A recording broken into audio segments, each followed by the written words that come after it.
soni na bango soni eza na bango ba invalidé mandat Assemblée nationale ezalaki pendant le 23 février 2012 till 22 février 2017. Peuple ponaki biso pour 5 ans. Tango nazalaki député mandat ezalaki normal. Babingai Masasi. Tango nazalaki député normal. Bazuingai kuna ba betinga lokola mbo. Est-ce que bazi bango ba ndeko nangai Yongo tozaki na Assemblée nationale. Kangi ndenge nini? Bazuye bakangiye na ba immunité. Ba immunité on est bango. Il a fallu le ya Nzambe.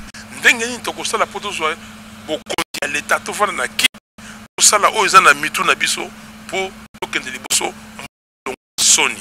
Naza ko bana baninga ya diaspora que il faut s'enrôler. Enrôlement ya diaspora il faut saler pour voter parce que bi non de bato oyo ba ko moi mboka za la malamu bi non de bato oyo ba ko moi mboka za la malamu.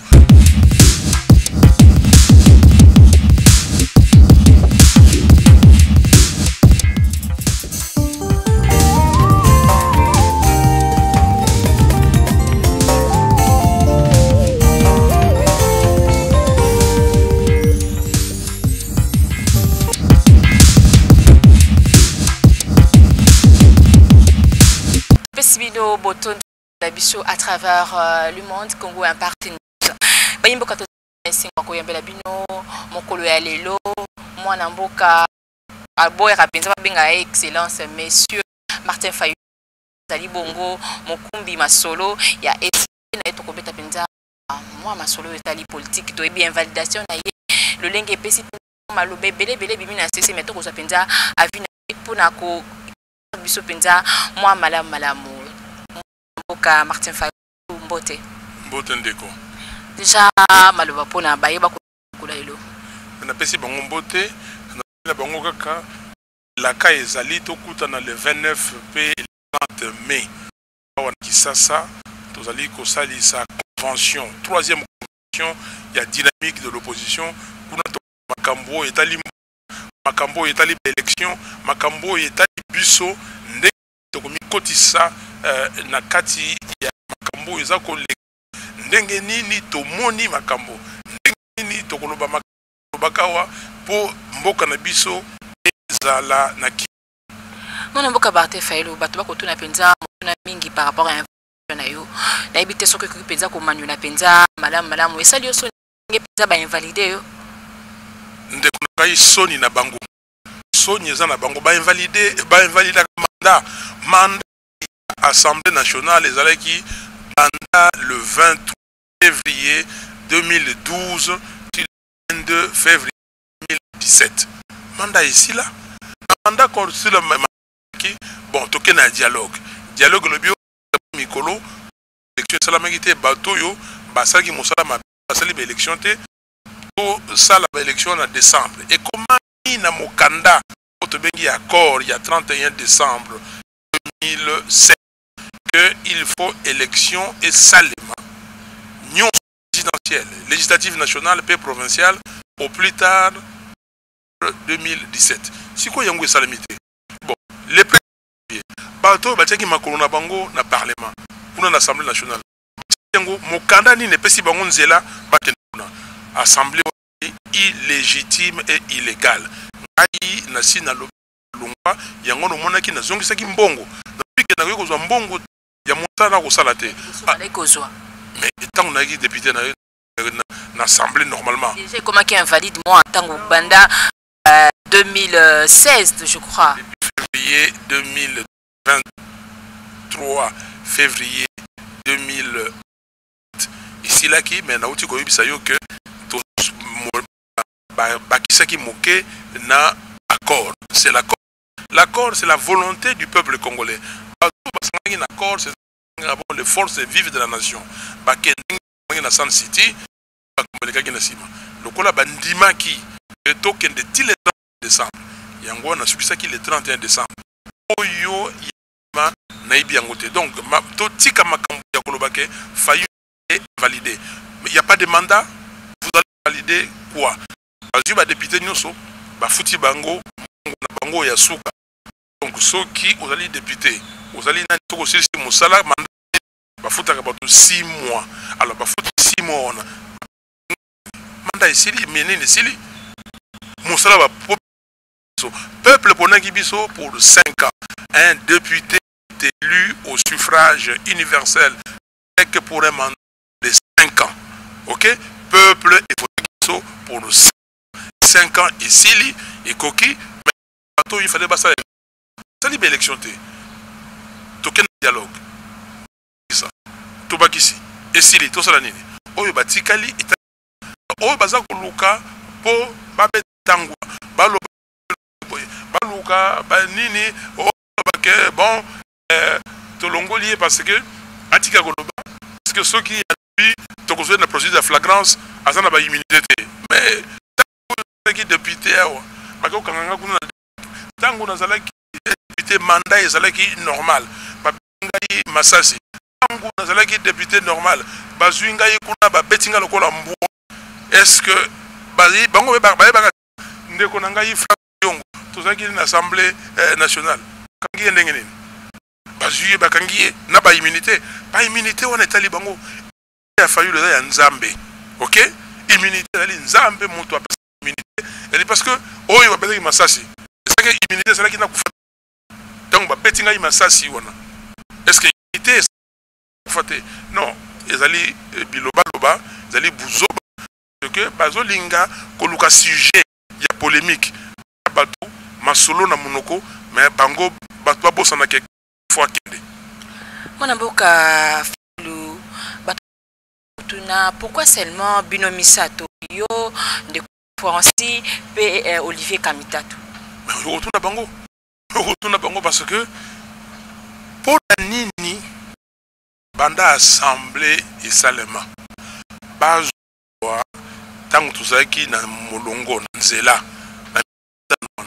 batala bani la présence batala faut basala pour na nini alors oyo na tiza na côté yo tuni motuna parce que bandeko basengi osangai yango wana nazo kopeso biyano mais non ndeko na makambo wana esa na tina te a wandeng na lobi to boss de la le 29 puis le 30 mai toko sala convention ya dynamique opposition toko bayemboka makambo nini eza na mito na biso toko sala ndenge nini toko sala poto zo bokonzi ya l'état to fana na ki sala oyo eza na mito na biso po tokende liboso soni mona boka Martin Fayulu bato bakotuna na côté population eza sous na assurance bakondima sous te ninga bakomona politique ngo ya mboka machine à voter pai yango comme le bino opposition boningi pete na pa le biso ki ya voter bondima ngote mapono mpe ko sala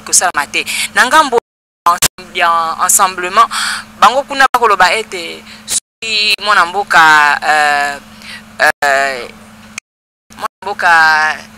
ya ex président gouverneur ya Katanga Moïse Tumba zongi awate bato ensemble babete candidat bango se wana soki ye aza awate akitima colonel ate apesi na ete bango pe maponomi tokokende te sikoyo oza na d'ici le 23 décembre maponomi solo ko sala mama nalobani moto na moto akosala likambo eza na moto na ye oyo alingi mpona machine à voter mwana mboka nanga tika lokuta zoba na uti koyoka camarade na ye avec liboso na place oyo avandi sikoyo ngoyi mulunda que ce n'est pas vrai mais tozali na temps normal oyo temps pour c'est ba candidature ba imprimer ezali na ya pesa ki yenanga donc machine à voter ezali buzoba ezali lo ezali bato balingi kozwa mosolo na ndenge ya baka nous ba commission na bango et puis ba loka ba frauder na ces alliés na Congo.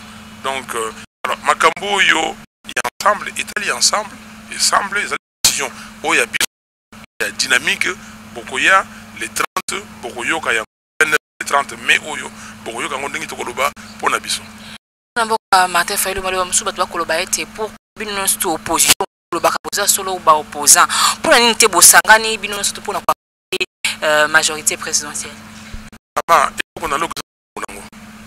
Ok, il y a un tango, il y a Banda Likambu, tango Salikambu, tango ya Salikambu, tango ya Koyoka Musu pour na Bosangana.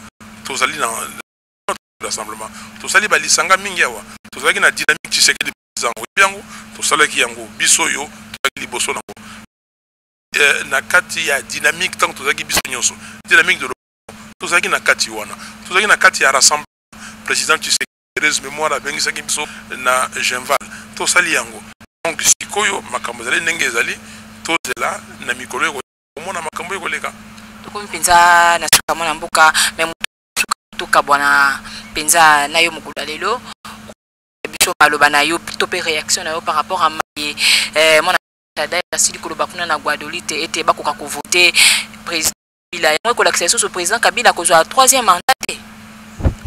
Makambo chade daza koloba yali biloba loba omoni yaya nangai Max Mongali ayemba boyo yaki makasi alobi panda bato yote baza kolangwa bangi na musolo po babebisa ezaleli ya bato. Ok, alors ceux qui bato musu ko bolo mbongo ya l'état ndenge bayebiti ne bayebi pa yewuti te ba ko sala makambo ya buzoba. La fontaine là-bas, tout flatteur vit au de mais le général de la République que il faut aller que parce qu'on troubler ordre public. Il ne peut en aucun cas à Koki comme qualité à Tia Kombo Naye à sa candidat. Constitution et Pekisi alors Etali bango moka motika moto na moto sala makambo yo dauphin sengaza na besoin dauphin na bango etali bango yo boya le 29 le 30 convention ya dynamique de l'opposition et ko salama yo ko tokoloba to komi penza na suka yo mo liboso ya caméra ba diaspora nini ba retenir nini d'ici le 23 décembre naza ko bana baninga diaspora que il faut s'enrôler. Enrôlement à diaspora, il faut saler pour voter parce que binonde bato oyo ba ko moi mboka za la malamu na ndenge solo botinda kawa na ndenge bo lesa famille na ndenge bo tanga na Congo bakelasi donc bino a dire il faut pona président obino bomoni ako obino bolingi akosala ete bino lobi bolonga na passion parce que bon comment bino moko ba parents ya batu ce n'est pas normal donc nzamba na bino bobo botia Kabila il faut akende parce que ça na place te bozali bato ya bana ya mboko yo pai ezawa botika malamu mais na ko sepela na miko sala oyo ya ko surveiller za ko kawa bolobi ke mboko ezali liberté oui ya solo kasi to koti sa liberté mboko na bito. Vous préparez d'ici le 30 mai. Écoutez, j'invite toutes les Congolaises et tous les Congolais à suivre la convention de la dynamique de l'opposition, la 3e convention de la dynamique de l'opposition qui va se tenir ici à Kinshasa le 9 et le 30 mai de cette année. Nous allons dire au peuple congolais quelle est notre lecture de la situation politique qui se passe, comment nous pensons nous présenter aux élections, qu'est-ce que nous pensons de ces élections-là, qu'est-ce que nous pensons de la transition sans et qu'est-ce que nous pensons de la rupture que nous voulons qu'elle soit pour que ces pays changent réellement. Écoutez, il faut arrêter ça, il n'y a pas d'invalidation, c'est de la vaste blague. C'est des gens qui ne savent pas à quel sein se vouer, qui veulent qu'on parle d'eux. Non, mon mandat est terminé. J'ai reçu mon décompte final comme tous les autres députés. Le mandat est terminé, on n'en parle pas. Je me prépare pour la présidentielle à venir. Donc je n'ai pas à prêter le flanc aux discussions inutiles. Le mobile de votre invitation, c'est les absences dans le plénière. Pensez-vous pas que c'est un un sabotage pour les électeurs qui ont voté à vous? Il n'y a pas de mandat. L'Assemblée qui se réunit est illégitime. L'Assemblée nationale a été élue et mise en place pour 5 ans. Les membres ont été élus pour 5 ans par le peuple congolais. Et on n'a pas pu organiser les élections à la date due à cause des élucubrations de M. Kabila et de M. Nanga et leur CENI. Et maintenant, l'accord est venu, l'accord a prorogé de quelques mois. Mais l'accord, c'est fini, l'accord a dit au plus tard, décembre 2017, il faut qu'il y ait élection. Il n'y a pas eu élection. Si on est sérieux, on doit, comment dire, plier bagage et partir. Donc moi, j'ai pris ma décision, ma responsabilité d'homme, comment dire, qui se veut crédible, qui respecte ses principes, qui a des convictions, et je dis que je pars. Donc il n'y a pas autre chose, madame. Pourquoi faire? Il n'y a pas de mandat. Je vous dis que les députés doivent se regarder. M. Minakou doit dire au peuple congolais pourquoi il a fait à ce que les députés soient payés. Ok? Qu'on donne aux députés leur indemnité de sortie. Pourquoi il a fait ça s'il y a encore mandat? Donc il y a tricherie. Il y a tricherie, il n'y a pas de débat, il n'y a pas de mandat. Ces gens-là, ils veulent se donner, comment dire, un peu de la consistance, de la substance pour dire qu'ils travaillent. Ils ne travaillent pas.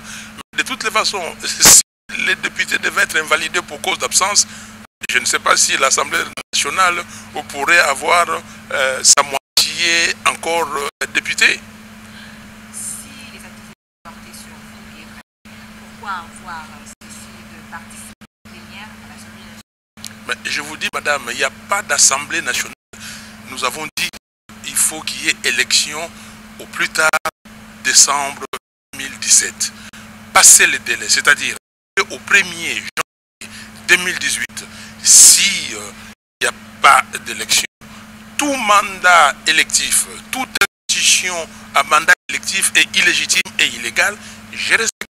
C'est une décision prise collégialement. Moi, je respecte. Le secrétaire permanent de la PPA lors de sa tournée à l'unité, l'obligation de voter le président Kabila. Quelqu'un disait ici, grand frère Max Mongali disait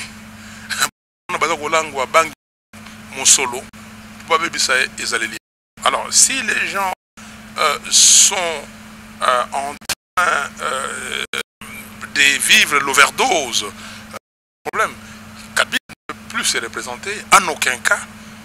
Il a fait son et dernier mandat, comme dit la Constitution, il doit dire. Donc ça c'est une provocation, c'est pour cela que j'ai demandé au procureur général de la République de se saisir de ces dossiers, mettre toute personne qui va dans ce sens-là hors d'état de nuire parce qu'ils sont en train de trouver l'ordre. Pour en finir avec notre Zachary Bababaswe vient de rejoindre Moïse Katumbi. Il a quitté la majorité présidentielle. La liberté, à lui, il a pris sa décision en toute responsabilité, je le suppose. Je n'ai pas de commentaire à ce sujet. Moi qui vous remercie. Tout ça qui un grand merci na Dadi Azali Bongo na Simaka mbote mingi na Vlastin yende lisusu ba diaspora nyonso to Simon Petolo Iswa depuis Londres Katima Koto na Londres. Un grand merci Tungila na France Soki Zambia Zongité prochainement.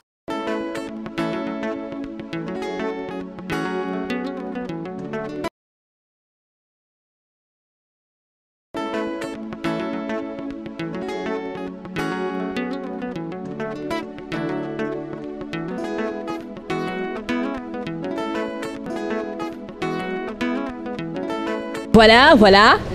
Bipendaro, nouvelle version, la Mam Africa Congo Impact News. Mais boulot toujours, Bayimboka, toujours en politique. hein bino boningaka pas politique ah ba journal foatité ba journaliste à solo les journalistes professionnels du domaine penza ba bimi fraîchement de l'ifasik ba on ba ko ça musala boulot toujours la même Africa toujours musala biso musala ebele maloba moke polémique moke musala nde tuna nde question ba yo toujours la même Africa les peka makolopne bino botuna penza moi mingi la même Africa les pourquoi elle se fait plus voir je suis là boluka na adresse mususu te Congo Impact News masola solo masola kitoko au sport au politique au ngana ngaka na ngai ba loisir au ngana ngaka culture donc tout